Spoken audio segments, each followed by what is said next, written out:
persévérance et du réconfort vous donne de vivre en plein accord les uns avec les autres, comme le veut Jésus-Christ, afin que tous ensemble, d'une seule voix, vous rendiez gloire au Dieu et Père de notre Seigneur Jésus-Christ. Accueillez-vous donc les uns les autres, comme Christ vous a accueillis pour la gloire de Dieu. Amen. Une église inclusive, une société inclusive, une école inclusive, une université inclusive. Ces mots-là, inclusive, il me semble que c'est un mot que depuis quelques années, il est devenu un peu à la mode. Je ne sais pas vous, mais en tout cas, moi, quand j'étais enfant, je n'entendais pas trop le mot inclusive, même dans ma langue natale. Inclusive. Qu'est-ce que c'est une église inclusive? Peut-être pour décrire qu'est-ce que c'est une église inclusive, je devrais décrire plutôt qu'est-ce que c'est une église exclusive. L'inverse. Et je pourrais dire qu'une église exclusive, elle exclut tous ceux qui sont différents. Son apparence, leur origine, leur statut social, ou peut-être leur accent. Je dis ça, je dis rien.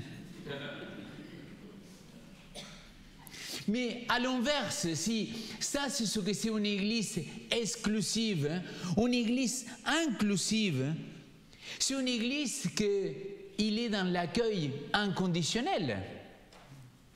Une église qu'il n'y a pas de jugement, pas de discrimination. Elle accueille chaque individu avec amour, avec tolérance, avec empathie, avec respect, sans tenir en compte leur race, leur choix politique, leur statut social ou leur accent. Mais mes amis, je voudrais vous poser une question à vous aujourd'hui. À chacun de vous, et cette question elle est si simple. Est-ce que nous sommes influencés par les apparences? Parce que si toi tu te dis que tu es une église inclusive, ça veut dire que les apparences, tu t'en fiches. Comme tu vois l'autre, ça ne te dérange pas. Il ne va pas influencer ta manière d'accueillir l'autre. Mais j'ai une très mauvaise nouvelle, mes amis. C'est que la plus grande partie, parmi nous, j'allais dire parmi vous, mais après j'ai regretté. Généralement, mes amis, on est des hypocrites. Parce qu'on parle de l'amour de Christ, on parle d'une église inclusive, on parle d'une église accueillante, mais quand il est ici, quelqu'un qui est différent à moi, sans me rendre compte, je l'exclus. Et c'est ça la véritable question. Est-ce qu'aujourd'hui, je me laisse influencer par les apparences? Permettez-moi de vous montrer un petit extrait d'une expérience sociale qui a été faite à Paris. Vous savez, c'est une grande ville, une des villes les plus importantes dans le monde. Désolé si ça vous peine, mais quand même, Paris, ça reste Paris. Et à la sortie des métros, un groupe d'étudiants qui faisaient l'université en sociologie, ils ont voulu faire une expérience pour montrer à quel point l'apparence il compte. Alors, si on peut éteindre quelques minutes les lumières et vous montrer cette expérience, c'est quand même assez interpellant.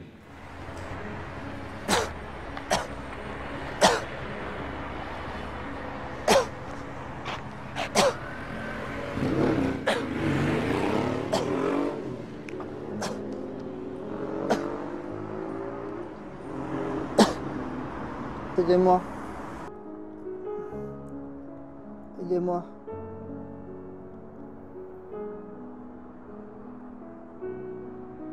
Aidez-moi. Aidez-moi.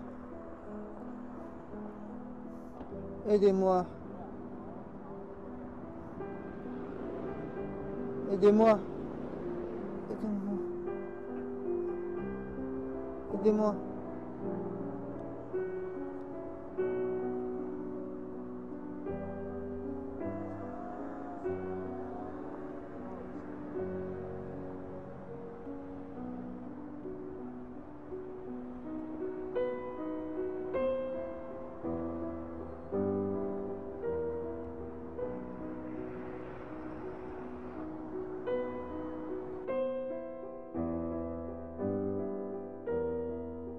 Aidez-moi. Aidez-moi. Aidez-moi.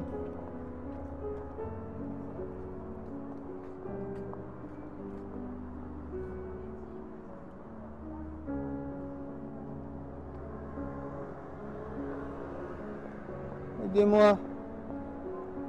Aidez-moi. Aidez-moi.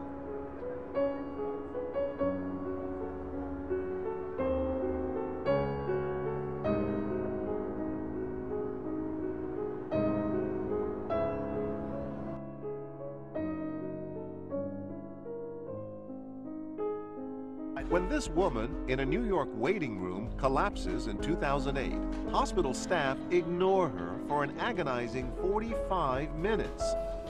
When someone finally comes to her aid, it's too late.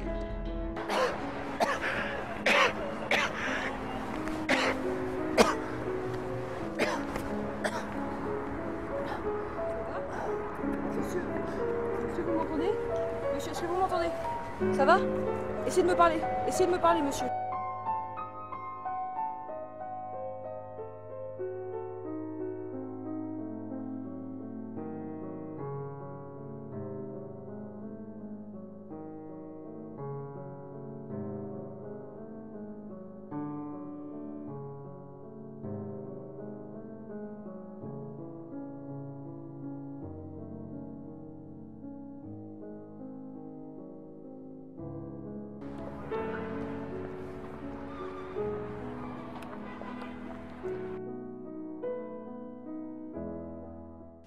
Je ne sais pas à quel point ça vous interpelle, cette vidéo, cette expérience sociale.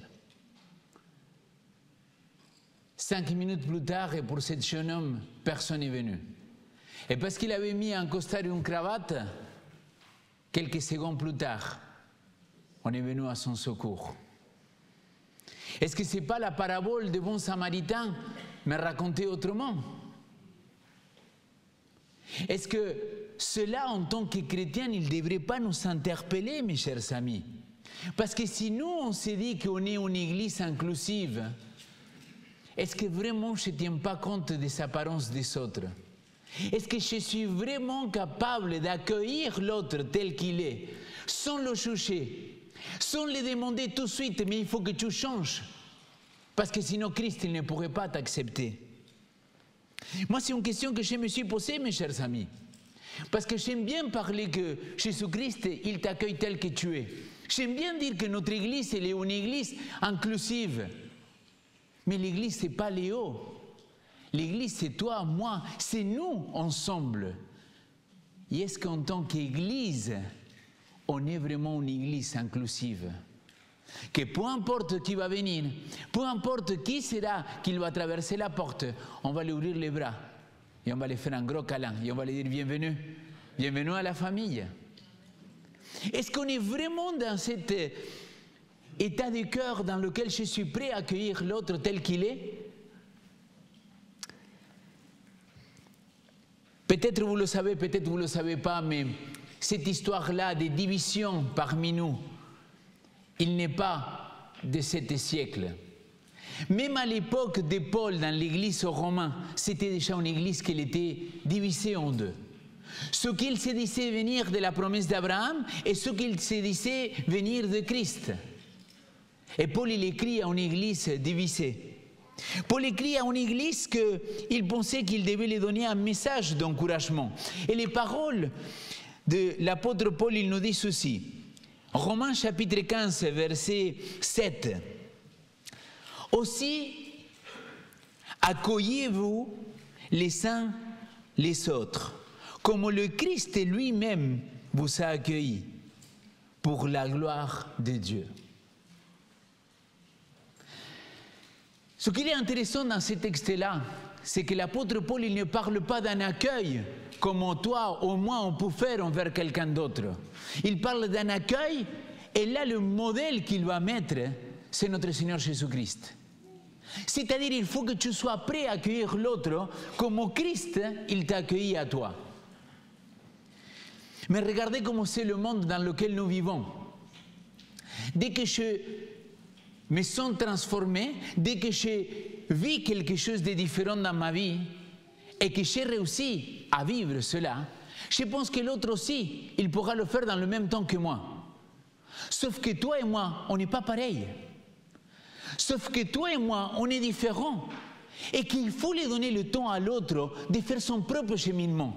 Et ça, c'est l'accueillir tel qu'il est, avec ses temps, avec sa durée. Sauf que finalement, on essaye de l'imposer un petit peu notre regard de comment il doit vivre l'Église, de comment il doit s'habiller dans l'Église, qu'il doit mettre une cravate pour venir prêcher, que s'il veut venir à la maison de l'Éternel, il doit s'habiller correctement. Que si jamais il souhaite venir à cette église, il devrait changer ses orientations sexuelles. Parce que tant qu'il va rester faisant partie de LGBTQ+, il n'a pas le droit ici. Il doit changer pour pouvoir se faire baptiser. Il doit arrêter de fumer pour se faire baptiser. Il doit arrêter de boire pour se faire baptiser. Et si c'est ce que tu es en train de dire, Léo, est-ce que tu ne vas pas trop loin? Oui, c'est vrai. L'inclusion, il y a des limites. Il y a un témoignage que vous pouvez trouver sur une femme française. Il a fait cette émission-là sur France 2. Et le titre de cette émission-là, c'était « L'inclusion, il y a des limites ». C'était la maman d'un enfant autiste, mais avec un autisme sévère. Et cette maman-là, il a dit « S'il te plaît, je ne suis pas une stupide. Ce n'est pas n'importe quelle école aujourd'hui ou quelle institution dans laquelle on pourrait accueillir mon fils. L'inclusion, il a des limites. Et bien sûr que dans notre église aussi, l'inclusion, il doit avoir des limites. Et tu te dis, Léo, comment tu peux dire un truc comme ça? Ce n'est pas possible. Non, mais c'est quelque chose que c'est un principe divin. Qu'est-ce qu'il a fait Jésus-Christ avec la femme adultère? Il a dit, femme, où sont tous ceux qui te condamnent? Et là, qu'est-ce qu'il va aller dire le Christ? Moi-même, je ne te condamne pas. Et là, il a l'encouragement. Maintenant, va et ne pêche plus. Voilà la limite, voilà le cadre. Ce n'est pas parce que je t'accueille tel que tu es que je suis d'accord avec ce qu'aujourd'hui tu vis dans ta vie. Est-ce que vous comprenez la différence? Le limite en tant qu'Église. Oui, je t'accueille tel que tu es, mais ce n'est pas parce que je t'accueille tel que tu es, c'est que je suis d'accord avec ce que tu fais. Ce n'est pas parce que je t'accueille en tant qu'ivrogne, en tant que drogué ou en tant que prostituée. Ce n'est pas ça le problème. Je t'accueille tel que tu es.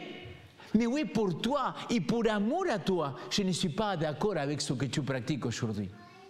Est-ce que tu te rends compte de la différence entre accueillir quelqu'un de manière inconditionnelle et se positionner et dire « ce n'est pas parce que je t'accueille de manière inconditionnelle que je suis d'accord avec ces comportements ». Ça, c'est être un chrétien authentique. Mais le grand problème, c'est qu'au lieu d'être des chrétiens authentiques, on est des hypocrites. Parce qu'on leur dit, oui, vas-y, viens à mon église. Et Dieu va te changer. Et s'il ne le change pas, tu fais quoi alors? Tu lui dis, ah, si tu ne changes pas, tu sors d'ici. Et vraiment, je ne vais vous provoquer personne. Que personne ne se fâche contre moi. Bah, si vous voulez vous fâchez, mais après vous allez devoir me pardonner. Ce que j'essaie de nous faire réfléchir, mes amis, que dire des paroles, que nous sommes une église inclusive, qu'on est une église accueillante et qu'on accueille avec un amour inconditionnel, c'est beau à dire, mais c'est difficile à vivre. Mais si on est capable de le dire, de le prêcher, de le partager, alors soyons capables de le vivre parce que Christ, il est notre modèle. Et Christ, il a accueilli tout le monde de manière inconditionnelle. S'il vous plaît, laissez-moi lire 3 versets encore. Mais ces 3 versets-là, ils se trouvent tous dans la parabole, dans les 3 paraboles que notre Seigneur Jésus-Christ il va dire au chapitre 15 de l'évangile de Luc. Ces paroles-là, ils nous disent la chose suivante. Au verset 1 et 2. Et d'ailleurs, c'est ce qu'on est en train d'étudier avec les exploits et avec les compagnons. La parole, il nous dit, tous les collecteurs des taxes et les pécheurs s'approchaient de lui pour l'entendre. Pour entendre qui? Notre Seigneur Jésus-Christ. Les pharisiens et les scribes maugréés, il accueille. Eh les amis, c'est pas moi que j'ai modifié la version là, hein? C'est la NBS, c'est pour de vrai que c'est comme ça qu'il dit. Il accueille des pécheurs et il mange avec eux. Ça, c'est la mise en contexte de ce qui va venir après. Après, il y a 3 paraboles qui vont sortir de ces 2 versets bibliques. Mais qu'est-ce que c'est l'apprentissage que Jésus-Christ il vous contient en compte ici? Comment il va les accueillir, les pécheurs? Comment il va manger avec eux? Si votre pasteur Léo, vous le retrouvez à Pâquis, qu'est-ce que vous en penserez? Peut-être tout simplement que j'étais en train de manger un beau kebab. Et vous n'avez jamais entendu parler un des pasteurs de cette communauté-là quand il m'a raconté ça. Mais j'ai rigolé. C'est Ralph Wagner. Wegner, merci beaucoup. Pas avec A, avec E. Wegner, merci beaucoup. Et il a raconté qu'un jour, il était visité chez quelqu'un qu'il habitait au Pâquis et qu'un sort d'église, il a téléphoné pour lui dire, pasteur, qu'est-ce que vous faites à Pâquis? Non, mais vraiment, quand Ralph m'a raconté ça, je lui ai dit, et toi tu lui as répondu, qu'est-ce que tu veux que je dise? Moi, je lui ai dit, ah, mais oui, tu ne sais pas comment je me suis fait plaisir. Moi, je l'ai jusqu'à aller au bout. Tu me juges. Par simplement où tu m'as vu, maintenant on y va jusqu'au bout de ta démarche. Comment tu peux me condamner parce que tu m'as vu dans un lieu ou parce que tu me vois avec quelqu'un? Ça, ce n'est pas l'accueil inconditionnel que Christ pratiquait.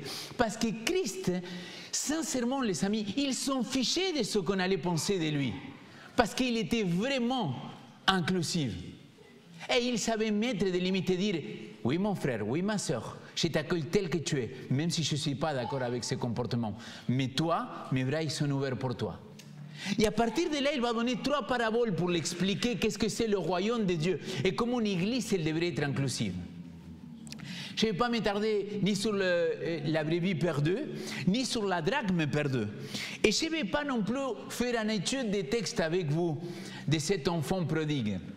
Parce que je pense, à mon simple avis, qu'on pourrait faire au moins 10 prédications sur ces 3 paraboles-là. Mais je voudrais m'attarder sur quelques mots de cette histoire. Ce père qui a 12 enfants. L'un qu'il reste, le fils aîné il reste, et le plus jeune il dit, je vais vous partir avec ma part d'héritage. Je vais vous faire ma vie comme moi je l'entends. Vous vous rappelez cette histoire-là? C'est une histoire tellement connue, n'est-ce pas? Et permettez-moi de vous rappeler quelque chose que je pense que ça nous concerne nous tous. Le père, il va lui donner sa part d'héritage, oui ou non? Non, là, répondez-moi parce que sinon on n'avance pas. Les réponds, oui ou non? Ok. Le plus jeune des enfants, il part faire la fête, oui ou non? Est-ce qu'il va dilapider tout l'argent, oui ou non? Est-ce qu'il va faire la fête? Est-ce qu'il va aller voir Pâquis? Oui.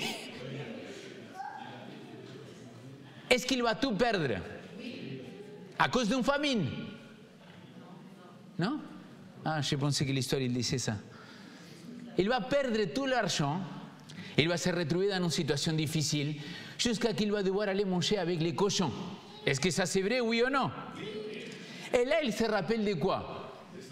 De son père. Maintenant, écoutez-moi bien. Et ça, s'il vous plaît, Église de la Cluse, j'ai pris le Seigneur qui le rentre, que le Saint-Esprit il le pose dans une terre fertile et que ça va pousser des choses. est-ce que le père, il a fait quelque chose pour aller chercher cet enfant-là?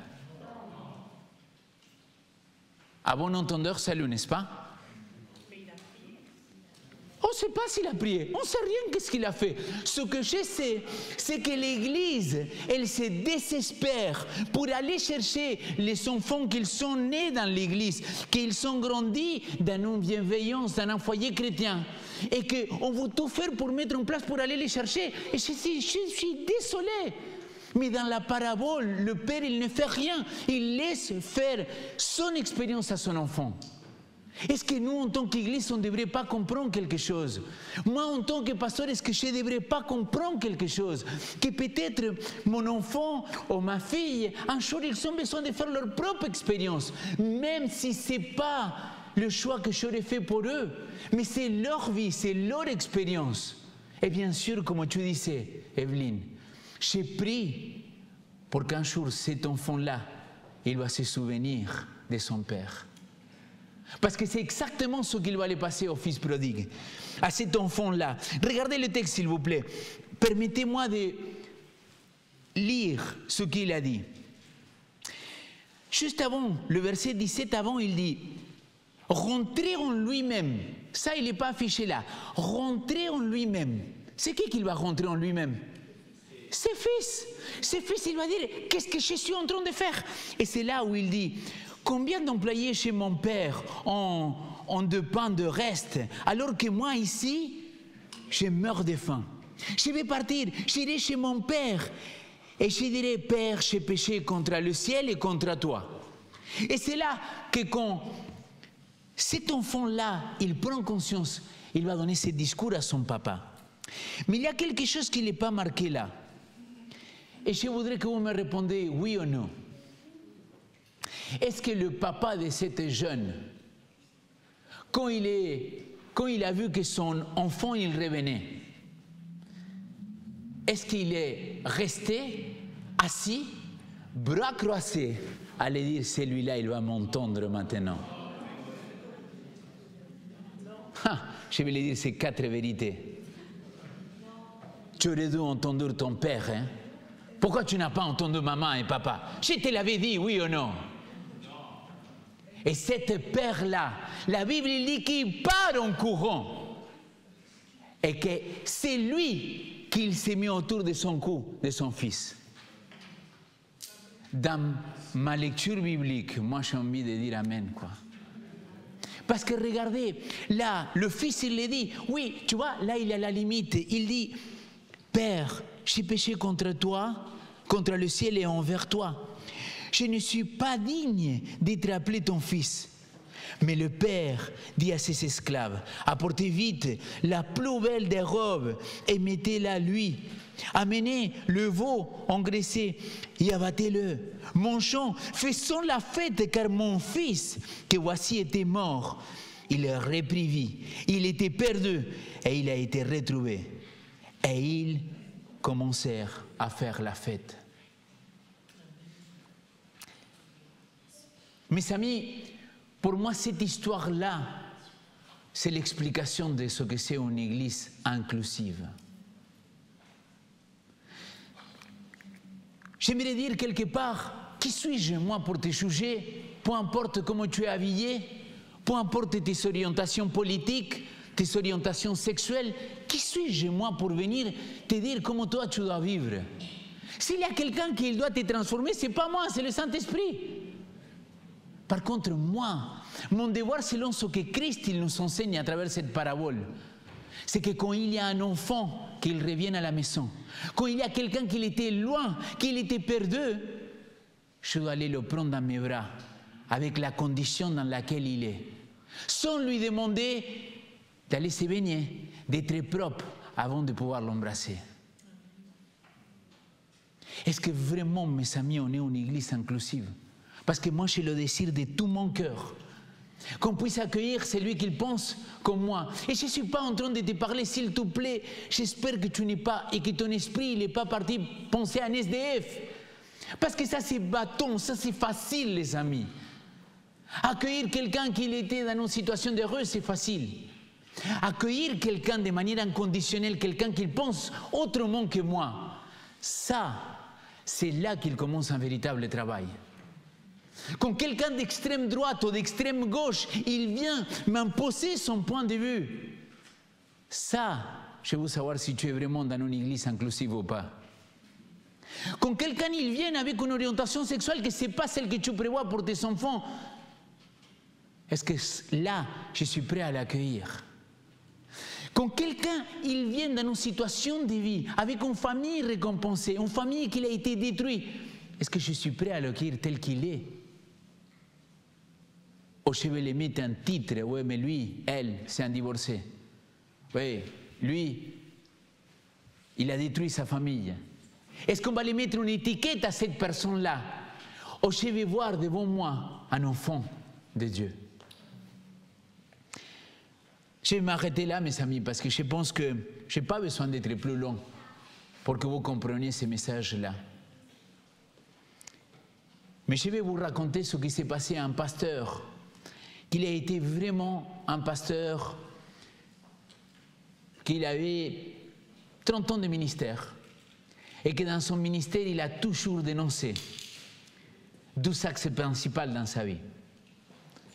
Il disait que le divorce et toutes les personnes qui avaient opté pour cela, ils faisaient partie des mauvais clans, et contre l'homosexualité. Jusqu'un jour que sa fille, il vient lui dire que son mari, il n'était pas quelqu'un de correct envers elle et qu'il avait décidé de divorcer.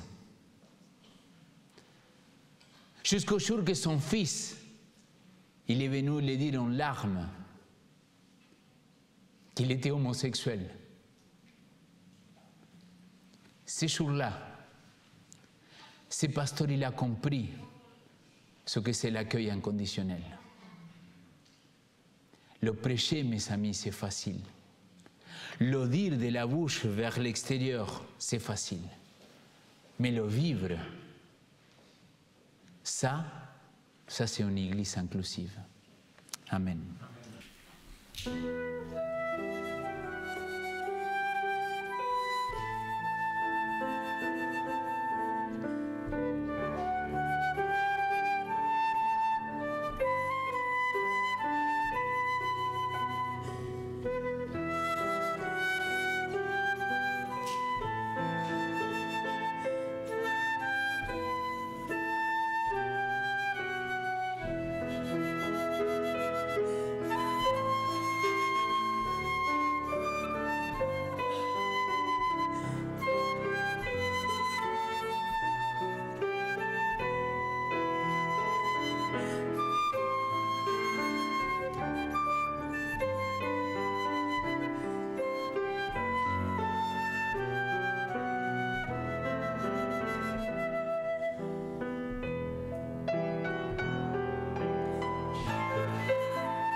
Je vous invite à vous lever pour la prière.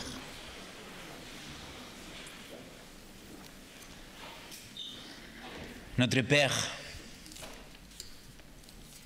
tu vois nos manquements, Seigneur. Tu vois notre manque d'amour envers l'autre, à celui qui est différent de moi, Seigneur. Parfois notre intolérance, à ce manque, Seigneur, d'accueillir l'autre tel qu'il est. Mais je voudrais te prier, Seigneur, que, au nom de ton Fils Jésus-Christ, on puisse avoir le même ressenti qu'il a eu en Christ. Qu'on puisse être ému de compassion pour celui qu'il est différent, celui qu'il est aussi ta créature, ton enfant. Que je puisse aussi, à mon tour, devenir quelqu'un qui accueille de manière inconditionnelle. Et que je puisse contribuer à construire cette église inclusive, cette église qui accueille, qu'il sait montrer les limites entre je t'accueille tel que tu es, même si je ne suis pas d'accord avec ce que tu fais. Je t'accueille. Parce que toi, Seigneur, tu nous accueilles le premier. Que ton esprit soit en chacun de nous, c'est ma prière au nom de Jésus-Christ. Amen.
Je vous invite à recevoir la bénédiction de notre Seigneur. Que la paix et l'amour soient accordés aux frères avec la foi de la part de Dieu le Père et du Seigneur Jésus-Christ. Que la grâce soit avec tous ceux qui aiment notre Seigneur Jésus-Christ dans l'impérissable. Amen.